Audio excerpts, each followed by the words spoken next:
area is San Onofre and Diablo Canyon nuclear power plants. The Bay Area is the sort of round one with the Livermore Lab, the secret Navy, U.S. Navy radioactive research facility in Hunters Point Naval Shipyard. The whole black community is dying of radiation-related illnesses, and the mortician for San Francisco County, coroner for San Francisco County, stated that every person he did an autopsy on in San Francisco County who was from Hunters Point had cancer in their bodies, no matter what the cause of death was. I'm showing this to you just to demonstrate that nuclear power plants and nuclear reactors have a devastating effect on public health. And what's coming out of Fukushima today and tomorrow and the day after has caused death all over the United States.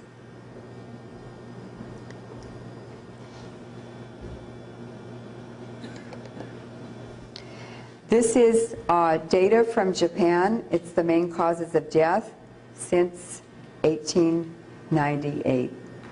This is the most complete health statistics that I've found in the world. I have the complete health statistics in one volume for $140 from the Japanese government.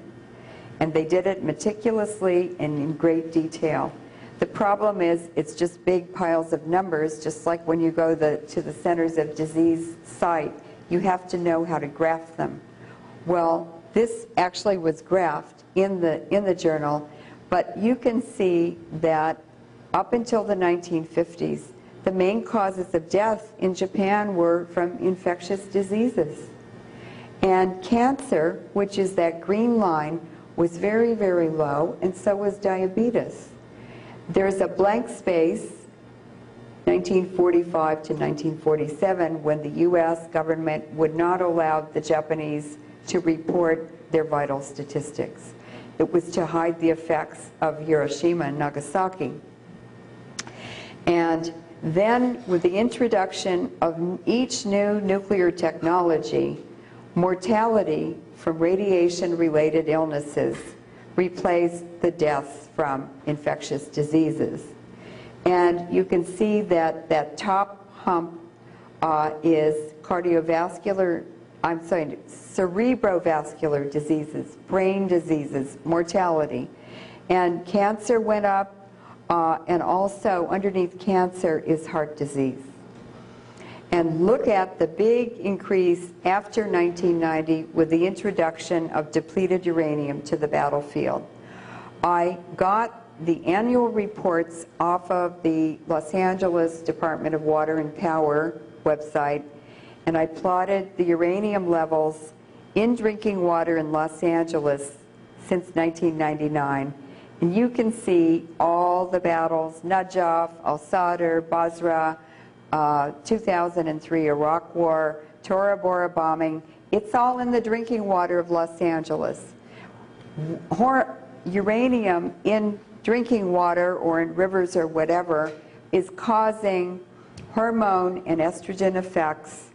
And in Los Angeles, the little boys are disappearing from the schoolrooms because the XY chromosome, which is a boy, and the XX chromosome, which is a girl, the XX is much stronger, and so the XY is weaker, and more of the baby boy fetuses die or embryos die than female.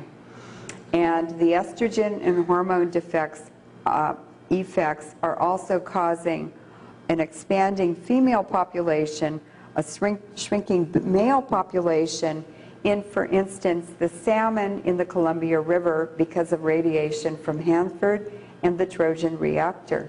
So what we're doing is turning humans and animals into hermaphrodites, mixing sexual reproductive cells, and you can see in fish reproductive tissues there are defective or irregular sperm-producing cells right next to and integrated in the ova, the female egg. What are those doing in male fish? They shouldn't be there. The polar bears in the Arctic exposed to those bomb tests and the radiation from Iraq, Afghanistan, and Yugoslavia carried up to the Arctic within a couple of days. The female polar bears have cubs, but they also have penises. And so this is happening in our babies too. And what a terrible decision for a parent to have a newborn and have to decide what to remove in surgery or whether to wait until the child is old enough to choose which sex they want to be. What a dilemma. What are we doing to humanity? What are we doing to life on Earth? This is complete insanity.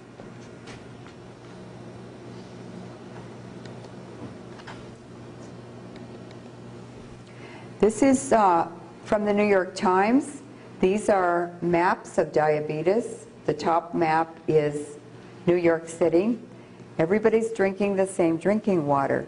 The darkest areas on the top is Harlem, where the African Americans predominate in the community. And then Bronx, the Bronx, and is it Queens? I don't know New York City very well. But two other areas where minorities and poor live. Why do they have much higher rates of diabetes than the rest of the affluent part of New York City? The answer is that we discovered after Chernobyl that the state milk boards are taking the most contaminated radioactive milk from dairies near nuclear power plants, and they're shipping that into black inner city communities where it's sold in the mom and pop stores.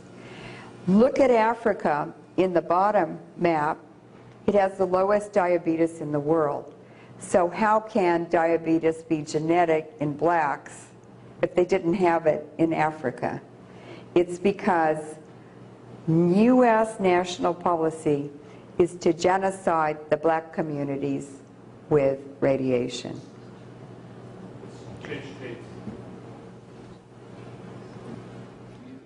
Healing and treating disease. There are certain plants that have a certain vibrational energy, and it's from the photons coming from the sun that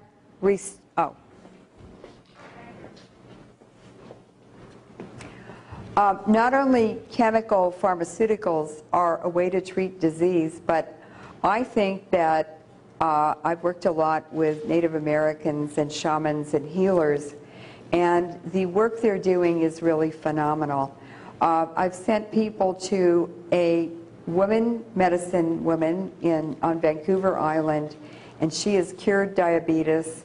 I went all over the world and asked tribes, many tribes and indigenous people, what medicine do you use to cure diabetes? Every population, indigenous population I asked, had a plant or a fruit or an herb or a root bark that would do that. And there's no reason for us to be taking insulin when you can get root bark off of Devil's Club, which grows in British Columbia in the woods. Make a tea out of it every morning, and you have no diabetes. And she can even cure it. I've sent people to her, and she did. So we have all the medicine we need to cure many illnesses that we have right out there in the woods, right out there in the orchard. It's being forgotten, or it's being buried, or it's being legislated out of existence so that people with vested interests in pharmaceutical companies, and they're usually the ones who are the decision makers on what weapons to use that cause widespread illnesses. So for instance, depleted uranium. The Carlyle Group and George Herbert Walker Bush, who started it, made her first huge amounts of money on depleted uranium weapons, which George Herbert Walker Bush introduced in Gulf War I. And then it continued to be used in larger and larger amounts, and it's all over the world now. It's been measured in the atmosphere in England 7 to 9 days after they use it in Iraq and Afghanistan.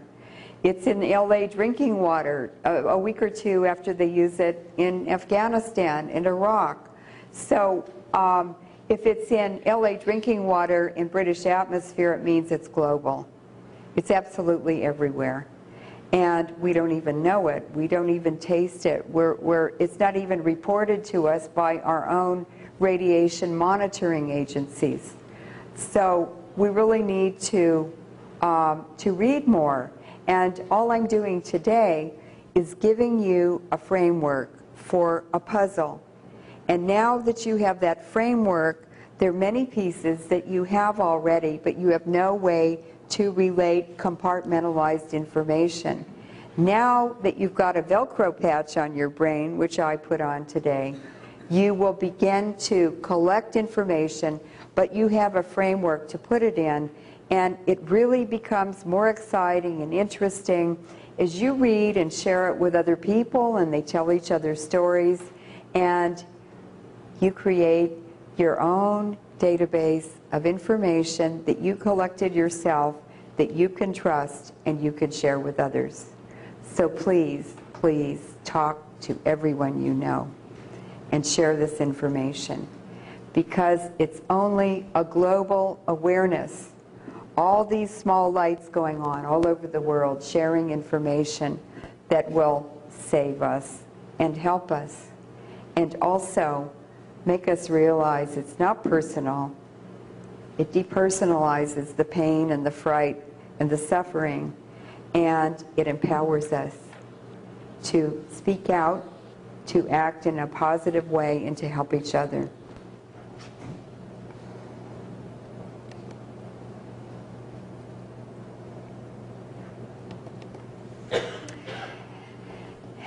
No country, no government, no region, no state, no city, no family can afford nuclear power anymore.